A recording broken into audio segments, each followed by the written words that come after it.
아멘. 할렐루야. 오늘도 하나님의 은혜로 또 승리하시고 또 하나님의 은혜가 여러분에게 힘이 되시길 주의 이름으로 축복합니다. 잠언 기자는 우리에게 세상의 지혜가 아닌 하나님의 지혜로 살아갈 것을 끊임없이 가르쳐주고 있습니다. 우리가 세상을 살아가면서 우리에게 필요한 것은 부나 권력, 재능 이런 것들이 아니라 하나님이 주시는 지혜라고 하는 거예요. 그래서 잠언의 기자는 지혜를 가지고 살아가는 사람이 있고 반면에 그 지혜가 없어서 미련한 것으로 말미암아 화를 당하는 사람도 있다, 그렇게 이야기하고 있습니다. 우리 12절 말씀 한번 읽어볼게요. 12절입니다. 시작. 차라리 새끼 빼앗긴 암곰을 만날지언정 미련한 일을 행하는 미련한 자를 만나지 말 것이니라. 아멘. 12절의 말씀은 지혜가 없이 살아가는 삶이 미련한 삶이죠. 그것이 오히려 우리에게 화가 된다고 이야기하고 있는 건 아니겠습니까? 우리가 이 세상을 살아가면서 지혜 없이 살아가는 사람을 만나는 거, 지혜 없이 살아가는 삶이 얼마나 위험한 것인지 기억하라라고 하는 것이에요. 여러분들과 이 세상을 살아가는 데 있어서 배경이 없어서, 돈이 없어서, 내가 가진 것이 없어서 위험한 것이 아니라 성경은 지혜가 없이 살아가는 것이 진짜 위험한 삶이라고 이야기하고 있는 거예요. 하나님의 지혜가 없이 미련하게 살아간다면 그렇게 살아가는 것이 위험할 뿐만 아니라 미련한 사람을 만나는 것도 위험하다고 이야기하고 있는 것 아니겠습니까? 그렇기 때문에 오늘도 우리는 이 잠언을 통해서요, 미련한 자가 아니라 지혜 있는 자, 지혜로 말미암아 우리의 삶을 지킬 줄 아는 사람이 되어야 된다고 이야기하고 있습니다.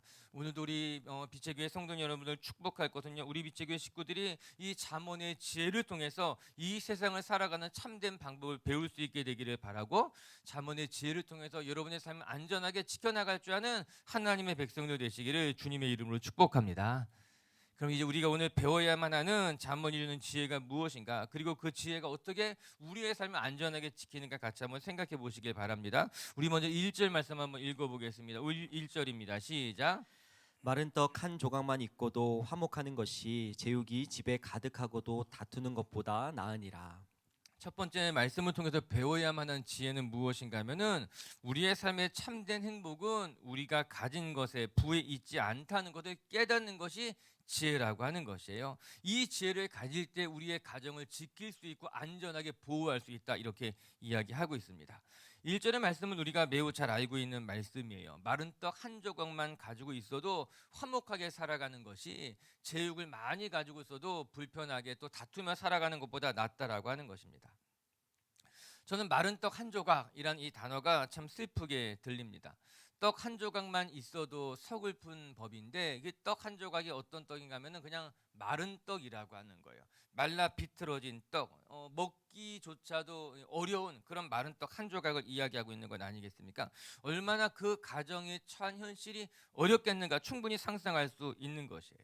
마른 떡 한 조각밖에 없다. 그런데 놀라운 것은 그 마른 떡 한 조각을 가지고서도 서로 화목하게 지내는 가정이 있다는 것입니다. 이게 놀라운 일인 것이죠. 반면에 제육이 가득하다, 그렇게 이야기합니다. 잠언이 쓰였을 때는 냉장고와 같은 저장 시설이 없었기 때문에 제육이 가득하다라고 하는 것은 아마도 오늘 잡은 고기이던가 아니면 어제 잡은 고기 정도 될 것입니다. 즉 풍성함을 말해주는 것이고, 그 집에 잔치가 있다라고 하는 거예요. 좋은 일이 있다라고 하는 것입니다.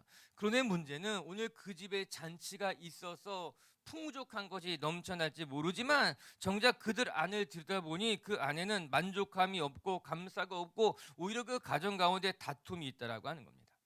그래서 얼굴만 보면은 서로 불편하고, 그것 때문에 서로에게 나쁜 에너지를 주고받는 것으로 말미암아 힘들어하고 있는 가정이라고 하는 거예요. 이 말씀만 들어봐도 마음이 힘들게 되는 것입니다. 오늘 이 말씀에서 대조하고 있는 것은 화목하게 살아가고 있는 모습과 다투면서 살아가고 있는 모습을 비교하면서 대조하고 있는 말씀이에요. 마른 떡 한 조각을 가지고서도 화목하게 살아가는 것과, 제육을 넉넉히 가지고 있음에도 불구하고 다투며 살아가고 있는 모습을 대조적으로 보여주면서 비교해 주고 있는 것 아니겠습니까? 그리고 그것을 심화해 주는 것이, 마른 떡을 가지고서도 화목하게 살아가는 사람이 있고 제육을 가지고 있으면서도 다투며 살아가고 있다라고 하는 거예요. 오늘 이 말씀 1절이 대조하고 있는 것은 화목하게 살아가고 있는 집과 다투면서 살아가고 있는 집을 대조해 보고 있는 거예요. 그리고 이제 우리에게 묻고 있는 것입니다. 그러면 이제 여러분은 어떠한 가정이 되기를 원합니까? 오늘 이 말씀이 주는 교훈은 우리의 삶의 우선순위가 무엇이냐, 그리고 우리의 삶을 행복하게 하는 그 힘의 근원이 어디에 있느냐라는 것을 말씀에 보여주고 있는 거예요. 즉 우리의 삶에 있어서 우리 삶이 행복해지는 우선순위는 우리가 가진 재물에 있는 것이 아니라 서로가 서로를 존중해주고 배려해주는 화목하게 살아가는 모습에 있다라고 하는 것입니다. 마른 떡이 있어도 마른 떡을 가지고 화목하게 살래? 아니면은 제육이 있어도 다투면서 사는 집에 살래? 여러분 묻는다면 뭐라고 대답하겠습니까? 당연히 제육을 가득 가지고 있고 화목하게 사는 집에 살겠습니다. 이렇게 이야기하겠죠. 우리 중에 누가 마른 떡 가지고 화목하게 살 것을 선택하는 사람이 누가 있겠습니까? 그래서 오늘 이 질문은 이 두 가지를 묻는 것이 아니에요.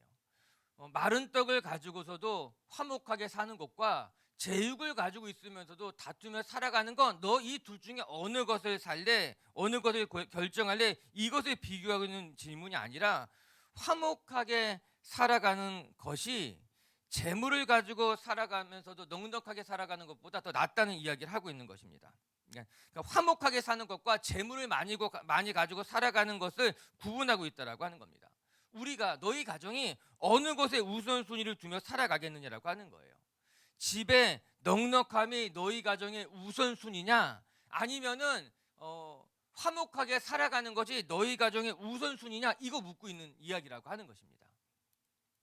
가족들이 서로 상처를 주고 받는 것이 우리의 삶에 이렇게 가장 우선적인, 우리가 해결해야 될 가장 큰 문제라고 하는 거예요. 우리가 상처를 주고받지 않고 화목하게 살아가게 된다면 그것이 재물의 많고 적음보다 우리 가정에는 더 중요한 우선순위가 된다라고 하는 것입니다.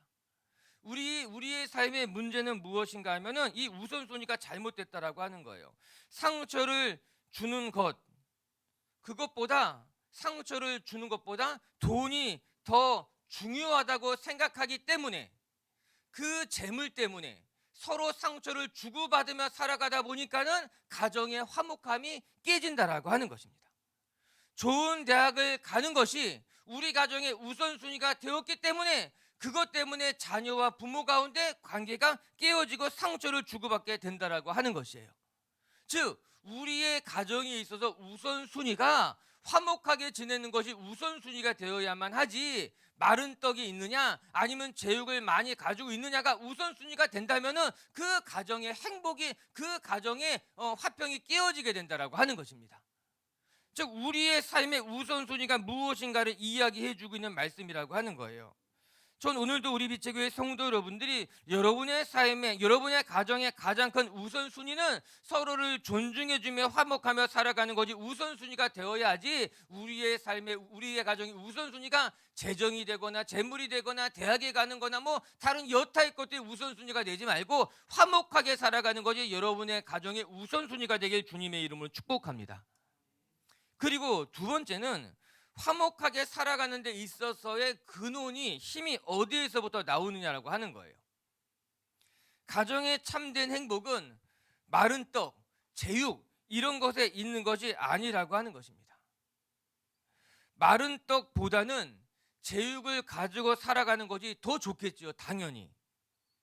가난하게 살아가는 것보다는 그래도 부족한 것 없이 넉넉하게 살아가는 것이 더 좋겠지요.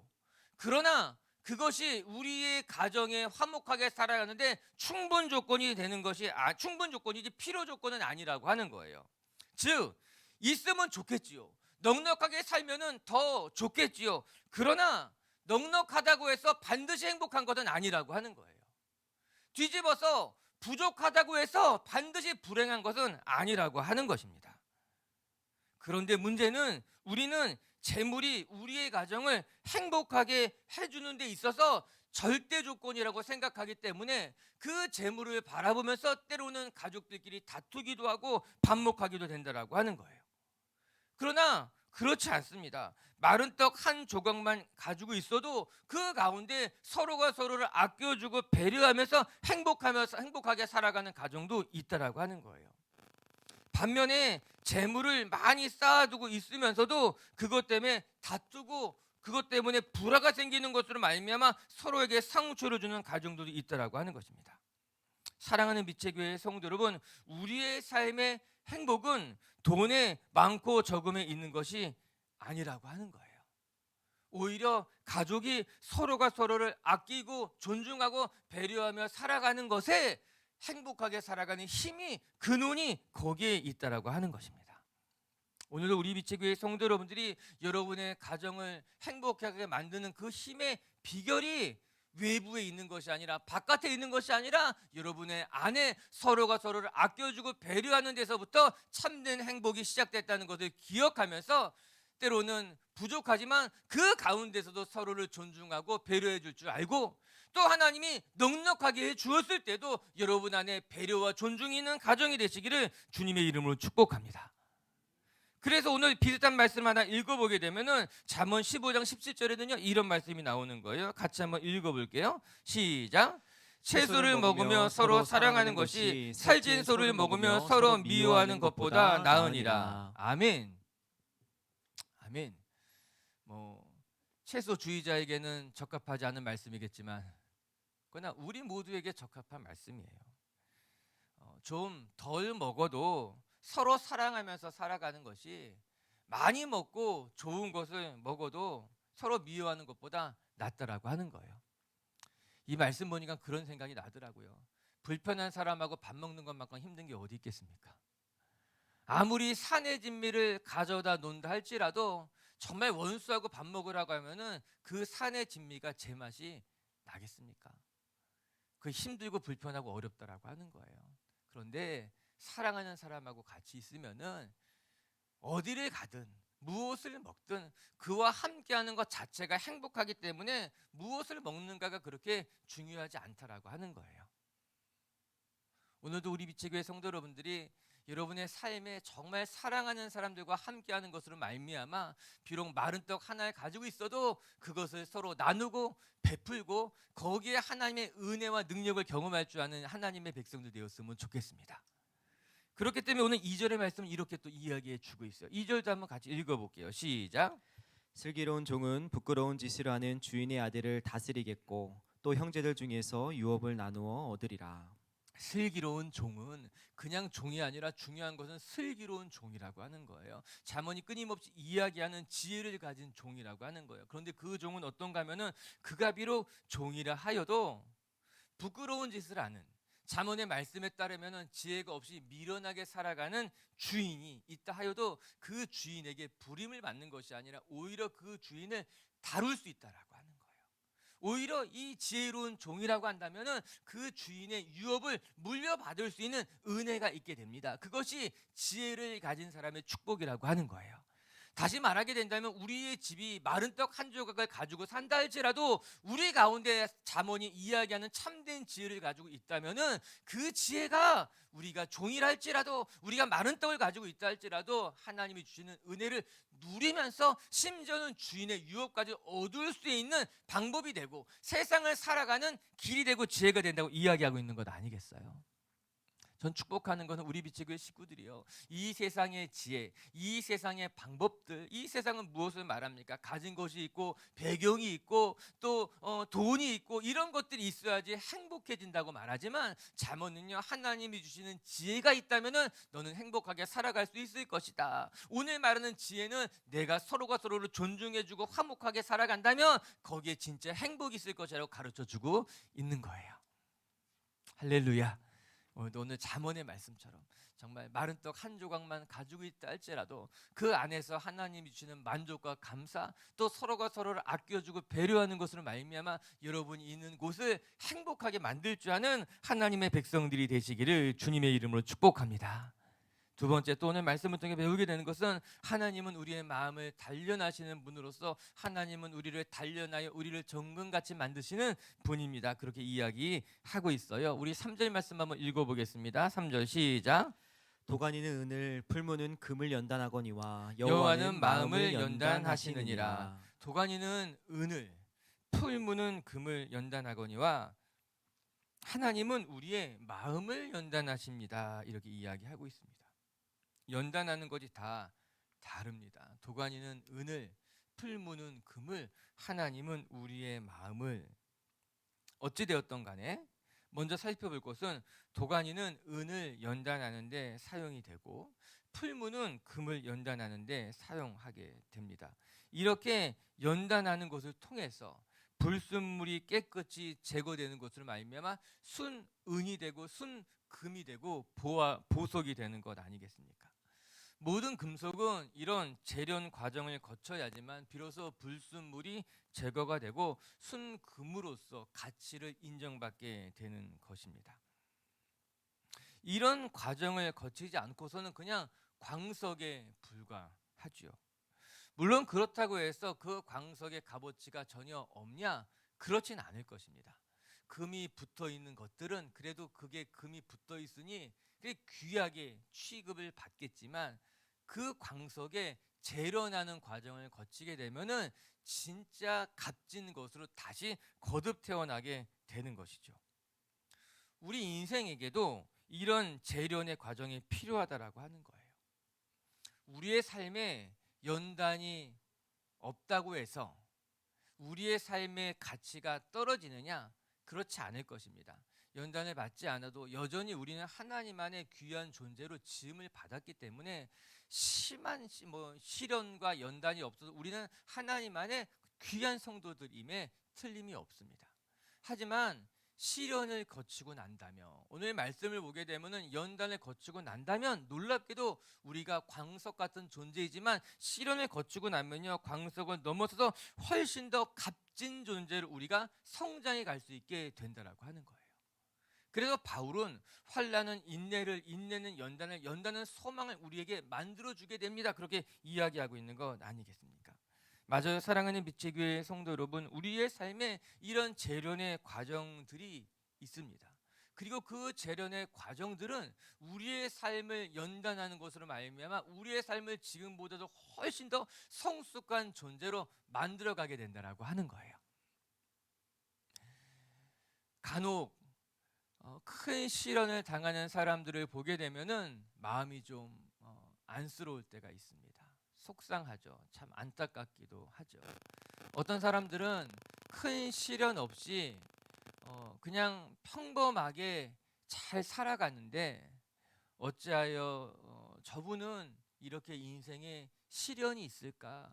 그것 때문에 속상하기도 하고 안타깝기도 하고, 그래서 기도를 하더라도 정말 또 한 번 더 기도를 해드리는 경우들이 있습니다. 그런데 분명한 것은 그 시련을 당할 때는 너무나 안타깝고 속상하고 안쓰럽지만 그 시련이 지나고 난 이후에 그분들의 모습을 보게 되면은 확실히 성장해 있는 모습을 보게 됩니다. 그 전보다 훨씬 더 순결해진, 단단해진 모습을 보게 되는 것이죠. 그래서 이 재련의 과정이라고 하는 것은, 은과 금을 재련하는 그 과정은 뜨거운 도가니 속에 들어가서 풀무불 가운데 참고 견뎌야 하는 시간이지만 그 시간들을 통해서 우리는 더 아름다워지고 값진 존재로 거듭 태어나게 된다라고 하는 것입니다. 말씀을 보면서 시련이 없으면 굳이 시련을 달라고 기도할 필요는 없을 것 같아요. 제가 더 정금처럼 되고 싶어서 저에게 시련을 주십시오. 그럴 것까지는 없습니다. 그럴 것까지는 없죠. 그런데 만약에 지금 시련의 시간을 보내고 계신 분들이 있다면은 오늘 이 말씀을 붙들어야만 하는 거예요. 시련을 겪고 있는 분이 있다면 하나님, 이 시련이 지나고 난 뒤에 내가 순금처럼 정금처럼 더 단단해질 것들을 바라보면서 이 시간을 이기게 하여 주시옵소서. 이 소망을 가지고 그 재련의 시간들을, 연단하는 시간들을 지내올 수 있는 성도님들이 되시기를 주님의 이름으로 축복합니다. 그런데 여기에 있어서 하나님은 우리의 마음을 연단하십니다. 이렇게 이야기하고 계세요. 저는 이 말씀이 참 기가 막힙니다. 오늘 이 말씀 보면서 도가니는 은을, 풀무는 금을 연단하거니와 여호와는 사람을 연단하느니냐, 이렇게 해도 크게 틀리지 않을 것 같은데, 대동소이 비슷한 말씀이 될 것 같은데, 오늘 말씀을 자세히 들여다 보니까는 그냥 이 말씀이 여호와는 우리의 마음을 연단하느니라, 여기에 그냥 제 눈이 딱 고정되게 되는 거죠. 맞아요. 이 말씀 참 기가 막힌 말씀이에요. 하나님은 우리의 어디를 연단하시는가? 우리의 마음을 연단하시는 분이에요. 결국 시련이라고 하는 것, 고난이라고 하는 것은요, 어디를 단단하게 하는 것인가 하면은 우리의 마음을 더 순결하게 만드는 것이고, 우리의 마음을 더 단단하게 만드는 것이에요. 우리가 잘 알고 있는 말씀, 모든 지킬 만한 것 중에 물은 너의 마음을 지키라고 이야기하지 않습니까? 왜 마음을 지키라고 말합니까? 그 마음이 생명의 근원이기 때문인 거예요. 우리의 이 마음에서부터 우리 안에 참된 생명이 시작되기 때문에 우리 마음이 소중한 것이고, 그래서 하나님은 우리의 마음을 연단하신다, 그렇게 이야기하고 있는 건 아니겠습니까? 시련을 통하고 나면 우리의 몸은 후패되어져 갈 수 있습니다. 바울의 고백과도 같이 바울이 수없이 많은 시련, 때로는 모질게 매를 맞기도 하고, 또 풍랑을 겪으면서 그의 몸이 만신창이가 되기도 하고, 그가 가지고 있었던 그 고질병적인 가시가 그의 몸을 그렇게 많이 괴롭히고 난 이후에 바울이 무엇이라고 고백합니까? 내 겉사람은 점점 더 후패해져 가지만, 아마도 바울이 그렇게 이야기했을 때 바울은 자기의 몸뚱아리를 이야기했을 것만 같아요. 나이가 지날수록 점점점 내 몸 늙어져만 가고, 내 몸의 질병들을 얻어가면서 내 몸은 점점점 후패해져 가지만, 그런데 놀랍게도 내 속사람은 날마다 새로워지는 것을 경험합니다, 고백하는 것 아니겠어요? 바울이 마음속에 고백하고 있는 거예요. 내 몸은 낡아져 갔지만 내 마음은 놀랍게도 더 새로워져 갑니다. 마음만큼은 점점 더, 이렇게 표현하는 게 맞을지 모르지만, 젊어져 갑니다. 힘이 있어져 가고 더 빛이 나는 것만 같습니다. 그렇게 고백하고 있는 것 아니겠어요? 왜 그런 고백을 할 수 있을까? 하나님은 우리의 마음을 연단하시는 분이기 때문에 우리의 마음이 점점 더 강건해지고 단단해져 간다고 이야기하고 있는 거예요. 사랑하는 빛의 교회 성도 여러분, 우리의 삶에 있어서 정말 분명한 것 하나는, 시련을 통해서 우리의 마음은 점점 더 순전해질 것입니다. 환난을 통해서 우리의 마음은 점점 더 하나님만을 바라보는 백성들로 거듭 태어나게 될 것입니다. 그렇게 우리 빛의 교회 성도 여러분들도 여러분의 삶의 자리 가운데서 시련과 환난을 통해서 여러분의 마음이 더 넓어지고 더 풍성해지는 하나님의 백성들이 되시기를 주님의 이름으로 축복합니다. 우리 마치기 전에 그래서 한 절 더 읽어볼게요. 우리 9절 말씀 한번 읽어보겠습니다. 9절 말씀 시작. 허물을 덮어주는 자는 사랑을 구하는 자요, 그것을 거듭 말하는 자는 친한 벗을 이간하는 자니라. 9절 말씀도 정말 너무나 우리가 잘 알고 있는 말씀이죠. 허물을 덮어주는 자는 사랑을 구하는 자요, 그것을 거듭 말하는 자는 친한 벗을 이간하는 자니라. 그래요. 허물을 말하는 사람이 있고 허물을 덮어주는 사람이 있습니다. 누구에게 가면은 자꾸 자기의 허물이 드러나는 공동체가 있고, 내가 허물이 많은데도 불구하고 어디에 가면 나의 허물이 감추어지는 그런 사람이 있고 공동체가 있습니다. 저는 우리 비추교회 식구들이 허물을 덮어줄 수 있는, 허물을 품어줄 수 있는 그런 사람들이 되었으면 좋겠습니다. 앞선 말씀과 연결해서 한번 생각해 본다면, 하나님이 우리의 마음을 연단하시면 우리의 마음이 순결해지고 더 넓어지고 더 풍성해지는 것으로 말미암아 허물이 있는 사람들까지도 덮어줄 수 있는 사람이 되지 않을까, 그런 생각을 해보게 됩니다. 오늘 말씀의 주제와도 생각해 본다면, 지혜로운 사람은 어떤 사람인가? 허물을 덮어주는 사람이 지혜로운 사람이라고 하는 거예요. 우리는 허물을 들춰내는 것이 똑똑한 줄 압니다. 허물을 말해야지, 그걸 드러내야지, 그런데 그것이 똑똑한 줄 압니다. 그러나 오늘 성경이, 오늘 잠언이 우리에게 가르쳐주는 참된 지혜는 무엇인가?